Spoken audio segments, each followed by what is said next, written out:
స్పష్టంగా అభివృద్ధి చెందిన వైద్యశాస్త్రం అంటే ఇంగ్లీష్ వైద్యశాస్త్రం. నేను చెప్తా ఉన్నాను. ఏమి చెప్తా ఉంది ఇంగ్లీష్ వైద్యశాస్త్రం? కొలెస్ట్రాల్లో పాజిటివ్ కొలెస్ట్రాల్, నెగిటివ్ కొలెస్ట్రాల్ అనేవి లేవు. హెచ్డిఎల్ అయినా, ఎల్డిఎల్ అయినా, విఎల్డిఎల్ అయినా, ట్రైగ్లిజరైడ్స్ అయినా ఏమున్నా కూడా అవన్నీ కూడా ఆ సృష్టికర్త నీకు అవసరమై సృష్టించాడు. కానీ మర్చిపోయి పని లేక బిజీలో ఉండి భార్యతో గొడవబడి ఏదో పొరపాటున నీ శరీరంలో పెట్టిన కావయ్యి. ఎట్టా అంటావయ్యా? ఎట్టా అంటానంటే మీరు నెగిటివ్ కొలెస్ట్రాల్ అని ఎక్కడో ఆర్టికల్లో చదివి వచ్చి, సార్ కొలెస్ట్రాల్ ఎక్కువ ఉంది, టాబ్లెట్ ఏమైనా ఇస్తారంటే ఉన్న టాబ్లెట్ ఇస్తాం. కానీ మీరు గమనించండి, మీరు నెగిటివ్ కొలెస్ట్రాల్ అన్నది ఏం కొలెస్ట్రాల్? అది ఎల్డిఎల్ కదా, ఎల్డిఎల్ కదా, ట్రైగ్లిజరైడ్స్ కదా, ఏంటది? మీరు గమనించండి. శరీరంలో అంటే దీనికి ఎంబీబీఎస్ అవసరం లేదండి. 7th క్లాస్ పిల్లాడికి కూడా సెల్ ఎలా తయారవుతుందంటే నాలెడ్జ్ పుస్తకాల నిండా ఉంది.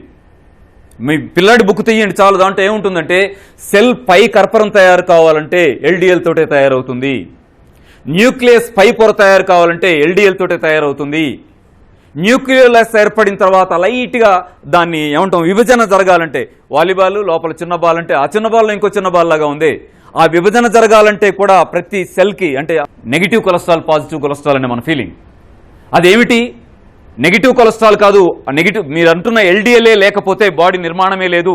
అంటే ప్రాణాన్ని నిర్మాణం చేసిన, సెల్ని నిర్మాణం చేసింది, ప్రోటీన్ని నిర్మాణం చేసింది ఏదన్నా ఉంది అంటే పై కవర్లన్నీ నిర్మాణం చేసిందంతా కూడా ఓన్లీ ఎల్డిఎల్ఏ.